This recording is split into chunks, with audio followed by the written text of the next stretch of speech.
Welcome to another episode of the Coffee and Podcast. Here on this podcast, we are all about cultivating freedom and coffee education.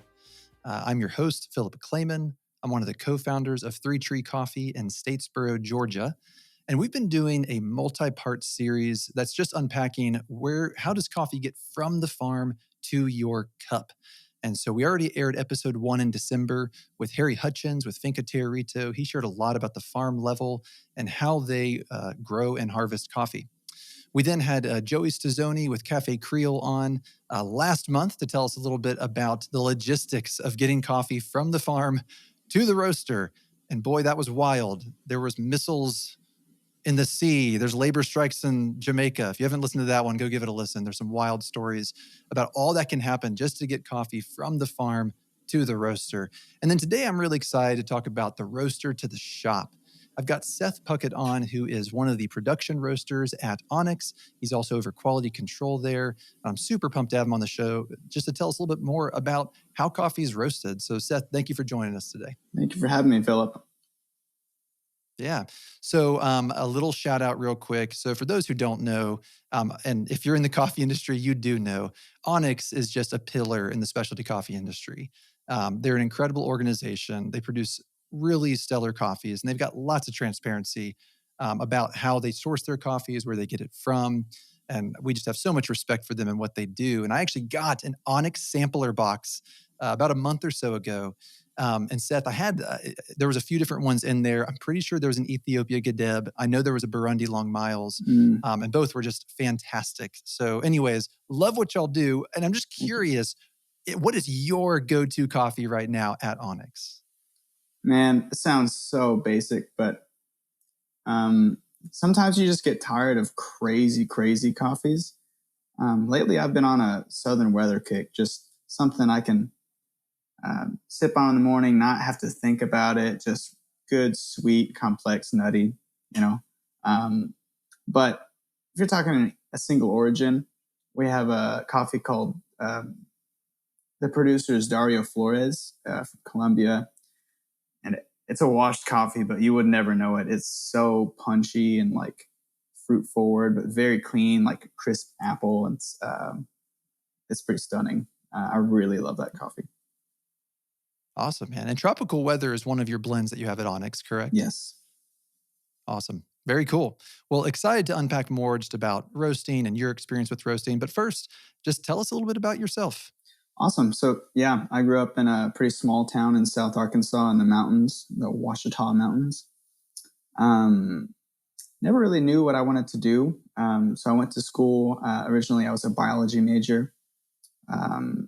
Quickly found out I really didn't enjoy chemistry and didn't want to go to school for an extended period of time if I didn't know what I wanted to do. So I enjoyed my geography and my anthropology classes. So I double majored in that. And then after school, I just had some family in Northwest Arkansas. I had no clue what I wanted to do with my life. I just thought, I really like coffee. And I didn't always like coffee. I'll tell you the story how I got to like coffee in a second. But I just realized I'll go up to Northwest Arkansas, and I applied at a lot of places. And Onyx got back with me. So I started as a barista, and I just took off from there. I was always bugging Summer Zhang. She was our QC lady. She's a Q grade instructor, actually. I was bugging her to cup with her. I was bugging all of our roasters about, this and that. And I was just kind of a coffee nerd, probably annoying to most. But eventually they were like, yeah, get over to the roastery. And I've been there ever since, about 3.5 years in the roastery now. Nice. That's awesome, man. So it sounds like it really was just out of curiosity. But the curiosity didn't end once you got the job. It seems like you almost fought your way into the roasting area.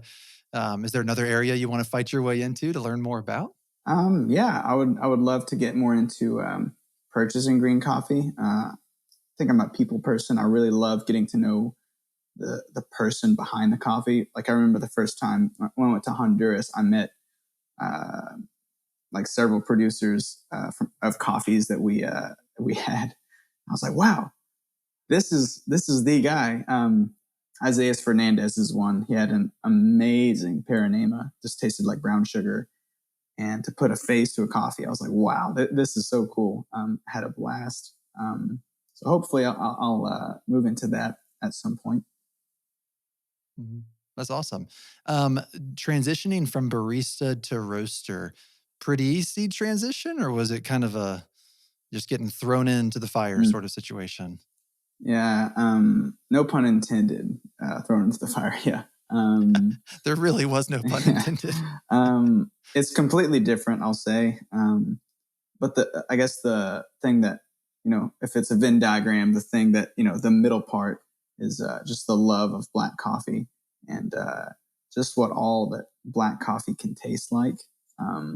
It was pretty amazing just to see how that came about. That's really neat. It seems like a lot of people get into coffee for one of two reasons. And I hear about the first one a lot, which is people. I like people. I like the coffee shop culture, community, Mhm. those sorts of buzzwords around kind of what sort of environment coffee can create. But there's a whole other side of coffee that gets really into rabbit holes and pretty nerdy. And it's really just about the excellence of the coffee itself and just perfecting all elements of potential to make it taste great. Mhm. And if you go to like Reddit or some of these places online and see what people are doing just to try and make coffee taste that much better as empirically as with science with newer technology, how Mhm. can we make this taste even better? It sounds like that's a little bit more of your interest, right? How can this product is just so delicious and it's so special. How can we make it even better and learn more about it?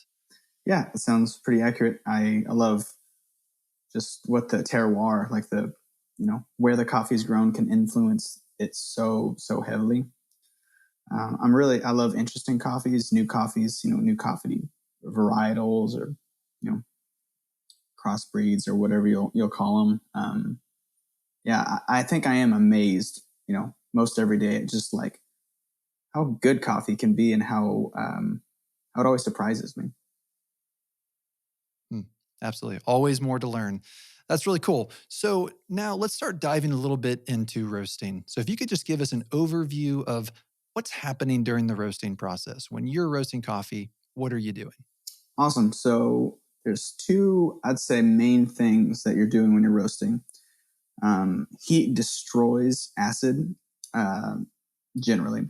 Um, so you're destroying chlorogenic acids and things that I think flavors like grass and celery and like these green notes, if you will, you're destroying that as you apply heat. And then at a certain point, you actually start into Maillard reactions. So the caramelizing of sugars that are naturally found in the coffee bean. And what essentially what we're doing is caramelizing sugar and destroying organic acids. Some acids are actually formed during roasting. For example, I know acetic acid is formed during roasting, and there's a few other complex acids that are sometimes formed. So essentially, just changing the chemical structure of the bean, and also you're removing moisture content. So if you've ever held a green coffee bean, it's kind of plasticky and you could never brew it or grind it. So we're drying out the cell structure so that you can get to the good stuff in there as well. You can grind it and you can extract it with hot water. Mm, awesome. Yeah, I think one of the best ways I heard someone describe it to me a while back was it's the art of removing moisture from the bean in a way, right? So Mm-hmm. like you're saying, and there's so much more happening and you're unpacking so much of that, but moisture is almost impeding or affecting all of it at some point. Mm-hmm. And so it's like this art of how do we get the moisture out of the bean to a point, but then making sure that we're bringing out delicious flavors. And you mentioned, caramelization and some of these chemical reactions, bringing out some of these unique flavors. What I guess if coffee is roasted well, what sort of flavor potential can you hit? And if it's roasted bad, what kind of bad flavors are you maybe getting if you don't roast it well? Okay, so I'll say there's two main ways to roast a coffee bad. Well, maybe three. It's too light. You don't develop enough of the sugars, and it's not to its full potential. There's tons of sugars ready to be caramelized in there. Um, Roasted too dark, or maybe you could scorch the outside of the beans after they're too dry, and you get kind of carbony, burnt flavors. And then three, you can actually have a little bit of a crash. in the rate of rise. We'll probably get into that later, but it can taste very hollow, and it's really hard to describe. I try to describe this hollowness or baked flavor all the time, and I really can't. It's like the coffee just shoots to the sides of your mouth, and there's no sweetness, and the acidity is dull and muted as well. And I actually don't claim to know why that happens. You can always just tell coffee is baked. You know how you can almost visualize the rate of rise profile in your head, and I actually don't know why this happens. Yeah. So let's go and dive into that a little bit. So there's this concept of the roast profile, right? This graph, and there's some data and metrics that you're paying attention to as you're roasting the coffee. Unpack some of those for us. What is the roast profile? Maybe unpack what is the rate of rise for our listeners. Okay. We have people come into the cafe all the time, and it looks big and scary. We have the computer monitors where they can see them. Again, it looks intimidating, but really what we're doing is just tracking temperature over time on a chart. So as the temperature starts rising, the temperature starts rising as we go further in time. So we're tracking the bean mass temperature, how hot are the beans, and then we're also tracking what we call the rate of rise. You could think of it kind of like a derivative. If for all my math nerds out there, we're tracking how fast is this coffee rising in temperature. And one of the pioneers of the declining rate of rise theory is Scott Rao. We're kind of a Scott Rao school roastery right now. We just found that as energy should be leaving the system, you should see a slow decline in the rate of rise. So the coffee should be getting hot less fast as time goes on. And we find with a smooth declining rate of rise, generally, with some exceptions with naturals and some East Africans that just do what they want, generally they taste the best with the declining rate of rise. And yeah, so coffee, you can roast coffee, depending on the size of your roaster, probably from 5 minutes to 20 minutes. Very contingent on your batch size. Yeah. Yeah. Awesome. And it's amazing. I appreciate you sharing all this. It's also amazing how some small changes can make some big difference in flavors. And so we even had this happen recently where one of our coffees, we're following a similar roast profile, temperature over time, as you said. Rate of rise is following a similar path, but maybe rate of rise starts getting off just a little bit, especially around first crack, or towards the end in this development time phase. And it drastically changes the taste. It may have ended at the same time and ended at the same temperature, and yet it suddenly has maybe some of these underdeveloped grassy flavors or things like that. And so consistency is another thing that's hard to replicate from one profile to the next.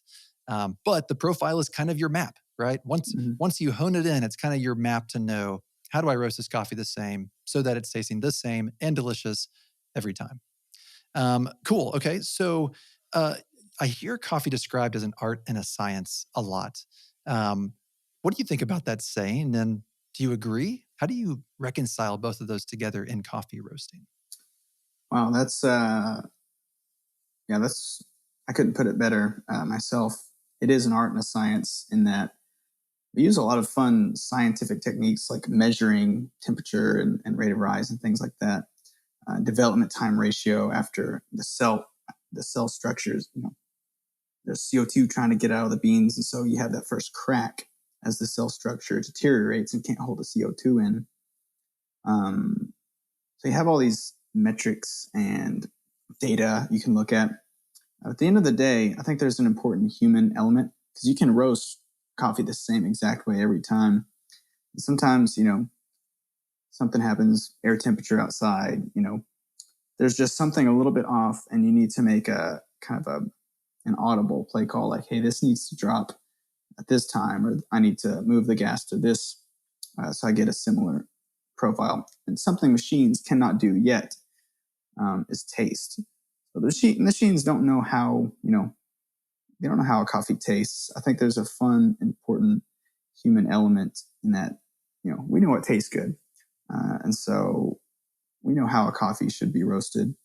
And then sometimes there's even good human error. For instance, one time, I messed the roast up pretty badly, and I was like, I can't believe this. I set the roast aside to be cupped just to see if we could use it for anything. Turns out it was way better. It tasted way better, had more acidity. Somehow it was more sweet, and things like that can happen. And it takes a human to realize this is better. Let's do it this way now. Yep. It's so funny you share that because I remember one time I had a friend of mine who's in the coffee industry send me a coffee to try. And he said, "This is fantastic. You got to try it." And he sent me the roast curve as well.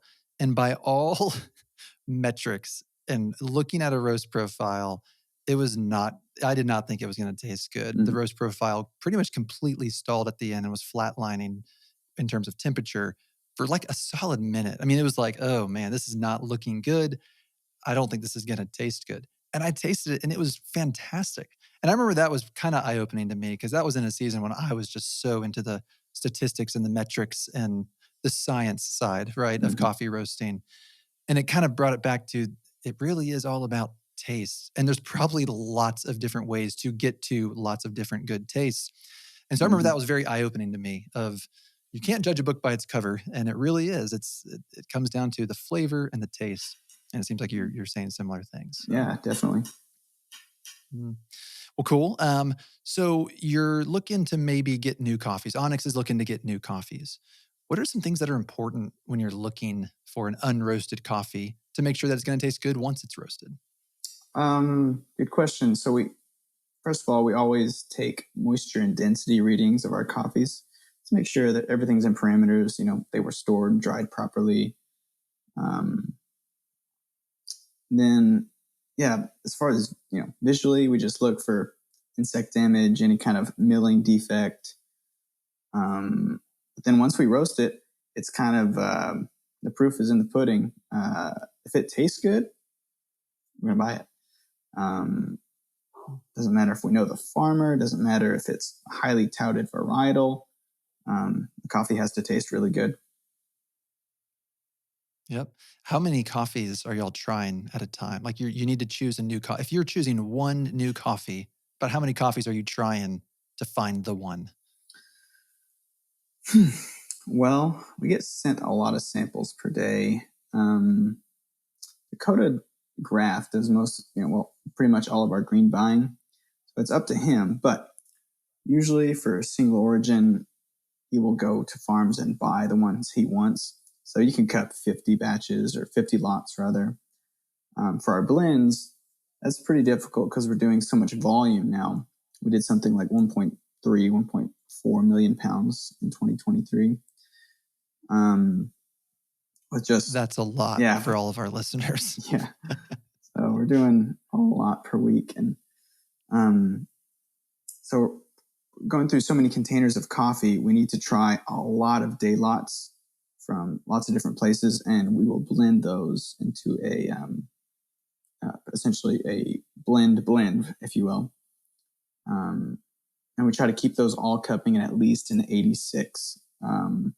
So it's getting harder and harder because there's only so much 86 point coffee on the planet, Yep. I've actually I was listening to someone the other day that was talking about at least one of the many challenges in the coffee industry is you have greater and greater awareness of what is specialty and sourcing specialty.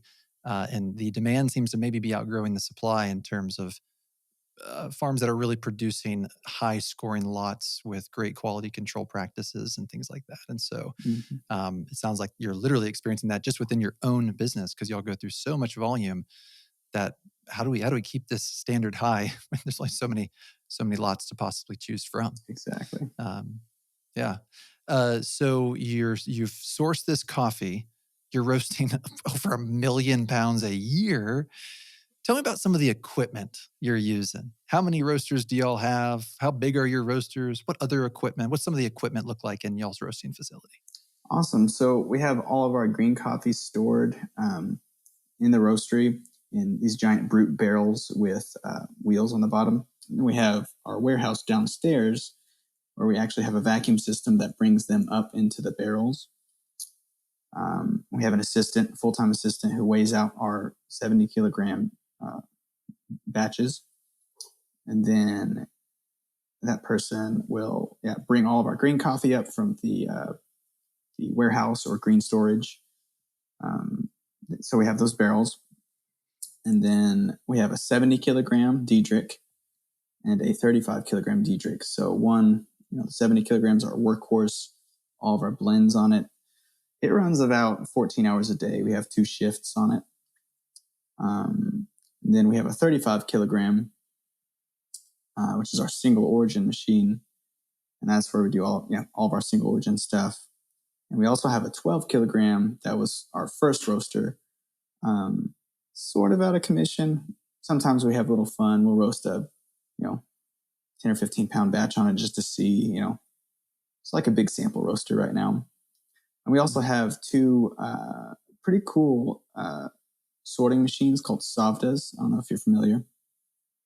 Yes, yeah. Yeah, so they essentially use high-speed camera and LED lights to reject Quakers, over-roasted, under-roasted rocks, things like that. And it's really cool. If you look at them, they have little fingers. As a bean falls in front and the camera sees that's no good, it kicks it out into a reject bin. So those are really, really helpful because it wouldn't be feasible at all to sort. We do a 115 pound batch at a time. You can never hand sort that. And that's one way we keep our quality high. We really want to minimize, Quakers, beans that are too lightly or too darkly roasted, definitely rocks and things like that. So I think those Savdas are super, super important for us. Mm-hmm. That's so neat. Yeah. So we have a Savda weigh and fill machine, but not the optical sorter. So we only do a few thousand pounds a month, a much different volume. So right now it's all hand sorting, but it's manageable. And like you're saying, to scale that up to your volume, you got to have some solid equipment. So were you saying that you'll have 2 optical sorters? Is that right? Yes, they're actually downstairs. So we use a vacuum system to pump coffee from our cooling bins. We drop them into a destoner, and then they get vacuumed across the roastery and then drop downstairs into the sorters. We had Savda personally, come in and work on that because they'd never done anything quite like that. So it's pretty cool. I also started hand sorting. So I kind of out of habit, I still hand sort. I say I'm helping the Savdas out, That's right. Automation. There's already been a few times we've almost touched on automation, but that may have to be a whole podcast for another day because there's a lot happening in the coffee industry right now in that regard. Cool. So, man, I'm picturing lots of big equipment because you're mentioning a lot of different things. How big is this space that we're talking about? Oh, man. Square footage, I don't know.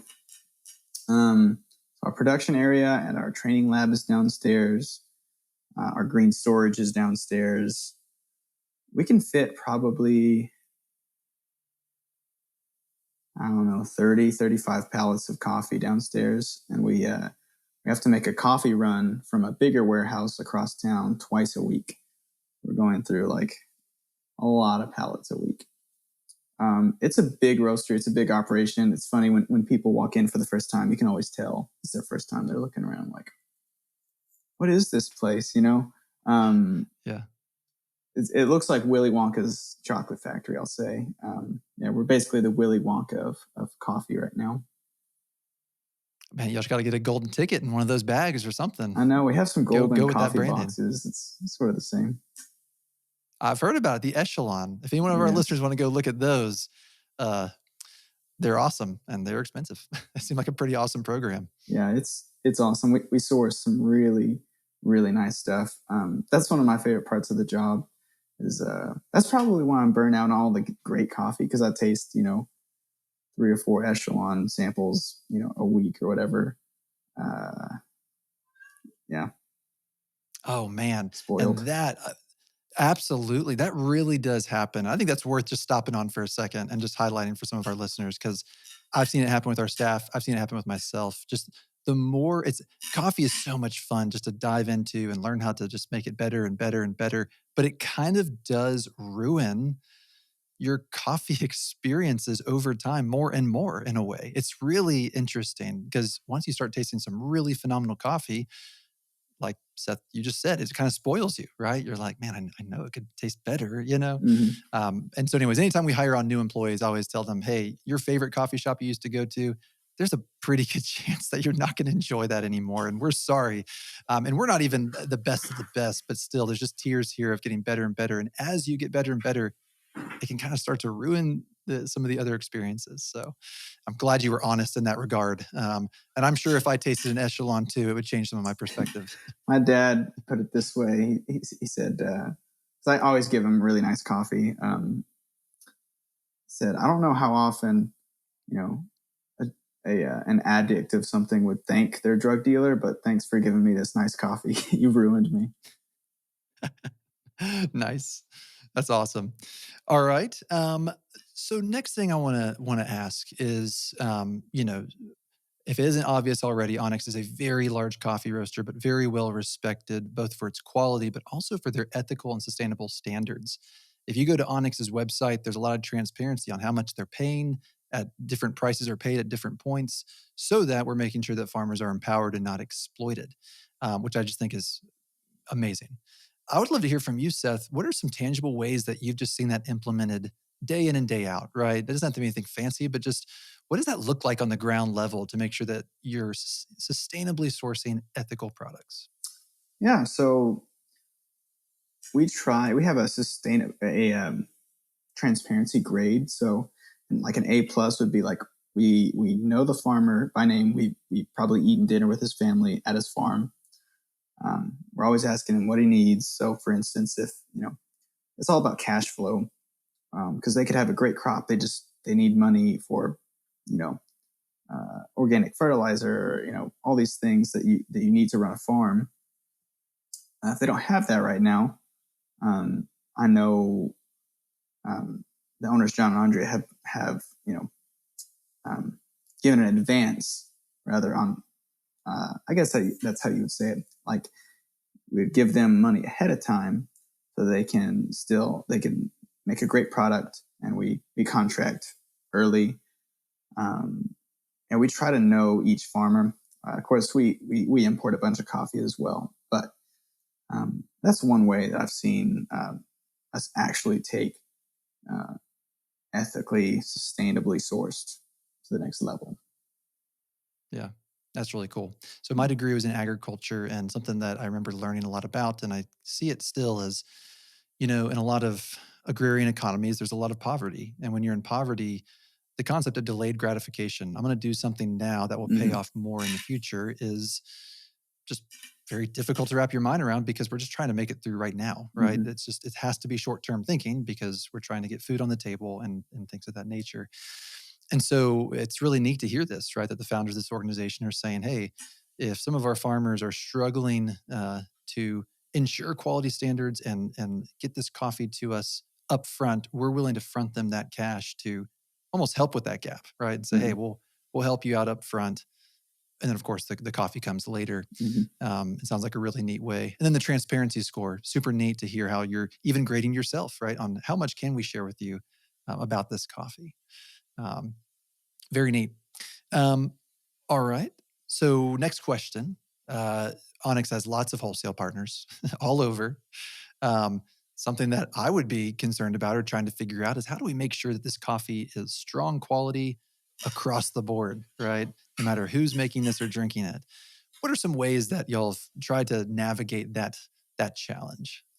Yeah, it's a tough challenge. Like I was saying, there's only so much really nice coffee, around. But we cup every batch. I think what I'm trying to get at is our commitment to quality standards, consistency. We cup every batch. Send it out if it's not exactly what's supposed to cup at, whether it's 86 or above. We only buy coffees that we really enjoy. And as soon as something gets older or we notice too many defects in something, we pull it. So yeah, we just try. And we try to take pride. We want to be proud of whatever coffee we're sending out. One of my favorite things is when I hear someone talking about, oh, this X coffee that Onyx has is amazing. It's like the best coffee.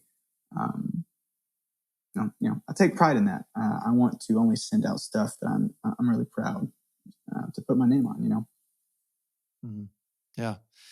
So you mentioned in pre-recording that you cup a lot of coffees. And I think you told me you were cupping 100 and something recently. I just got to know, how do you handle that sort of caffeine intake, right? I mean, that's a lot. A cupping, for those who are listening, this is a standard protocol on how you evaluate a coffee through smell, taste, and things like that. And so if you're cupping 100 coffees, you're intaking a lot of caffeine. You got a spittoon with you? You drink a lot of water? What are some of your tips for handling all the caffeine? Yeah, both. I drink a lot of bubbly water.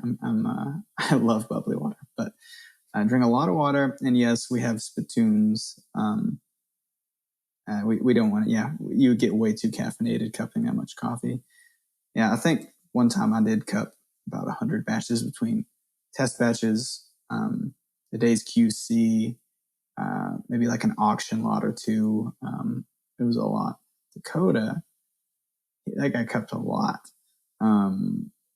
Yeah, I remember one time he said he went to Kenya and he cupped something like 250 batches in a day. And you need some serious bubbly water to cleanse your palate after that. That's a lot. Yeah, man. The most I've ever cupped in one setting was in Mexico, and it was 49. So goals, I guess, trying to get up to that 200. Do y'all ever have those like, well, subtle competitions like slurp volume competitions? Maybe it's not explicitly said this is a slurp competition, but you can notice over the cupping the slurps are maybe Exactly. getting louder and louder. Does that ring a bell? Exactly. Yeah, you just try to burst someone's eardrums next to you, try to assert your dominance. That's right. Who has the loudest slurp? For those who don't know, in coffee, you're supposed to slurp coffee. It actually, and actually, Seth, if you know more of the science behind this, I'd love to hear it. All I've heard is that it helps you taste coffee more. It opens up your palate better when you slurp the coffee. And so, anyways, it's a better way to evaluate and taste the coffee. I've bought into it. Do you know what the science is behind that? I've never heard it. Um, Nothing super specific. I just know it aerates the coffee, spreads it over your entire palate. So, some taste buds are situated some places and some others. I don't think it's actually like, oh, your sweet taste buds are in the back of your tongue, the acidic ones are up front or whatever they say. But just complete coverage and lots of air. And also, when you slurp, it brings it, the surface area cools the coffee off. So it's closer to body temperature. I know that helps taste. And sometimes, yeah, if we really like a coffee and we're doing flavor calls on it, where we're going to put on the bag, I know we'll slurp it, and then everybody will take a little bit of it and sip it with less air and see if that changes much. Interesting. Well, that all makes sense, especially the spreading the surface area and cooling it off quickly for some of the more flavors and just covering your tongue. It is fun though. In the specialty coffee world, your slurp is, I don't know, it's like your wand in Harry Potter. I don't know what else to call it. It's like Yeah. it's kind of like a calling card. So some people have really funny noises with how they slurp. Some people whistle with how they slurp, and Yeah. louder is usually better. Let's just put it that way. Yeah. Awesome. Okay. Um, we're kind of wrapping this up. What would you say is one of your most memorable moments as a coffee roaster? Just share a fun story as a coffee roaster. Okay. So we were doing a photo shoot in the roastery one time. And so they had those big umbrellas that are really, really bright. And so they were like, the videography team was there, and like it was so bright in the roastery, and they had all the other lights around the roastery dim. So I went around to fill up some coffee, put it in the hopper, and I had those weird splotches in my vision. I couldn't see anything. So I got what I thought was oh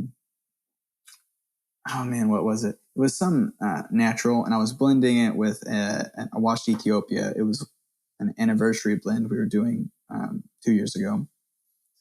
And I accidentally blended 25 pounds of a really, really expensive geisha, and it was the last of it we had.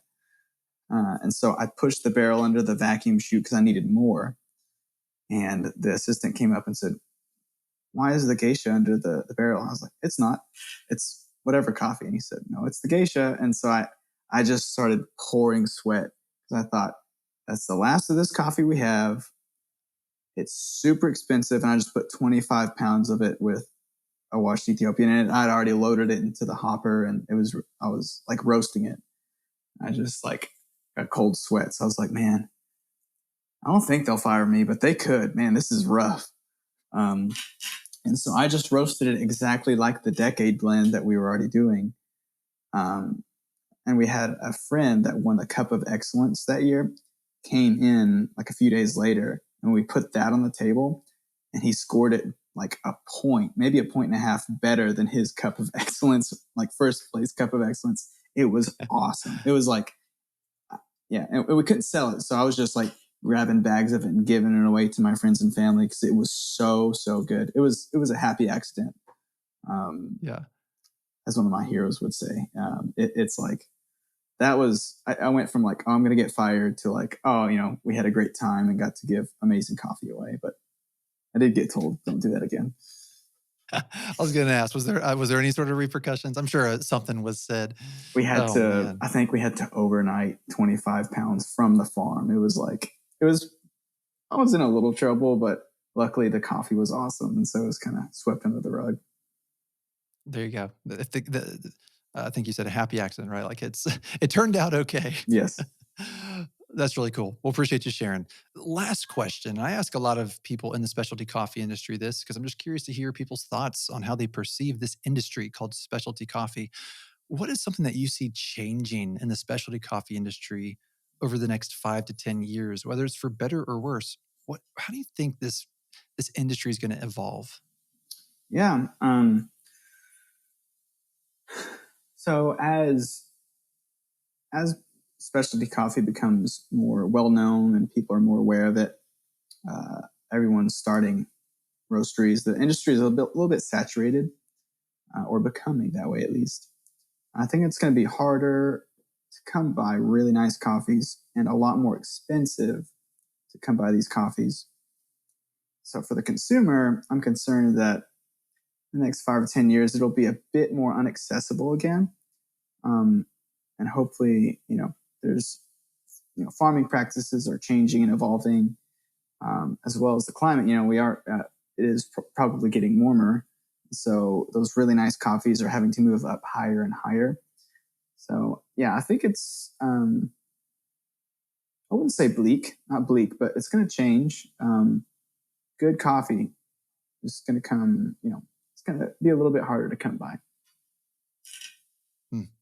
Well, Seth, really appreciate you coming on the show today and just sharing more about what does it look like to roast coffee and to get it from the roaster to the shop. Really appreciate you being here. And then shout out to Onyx. How can people go order some Onyx coffee? What should they do?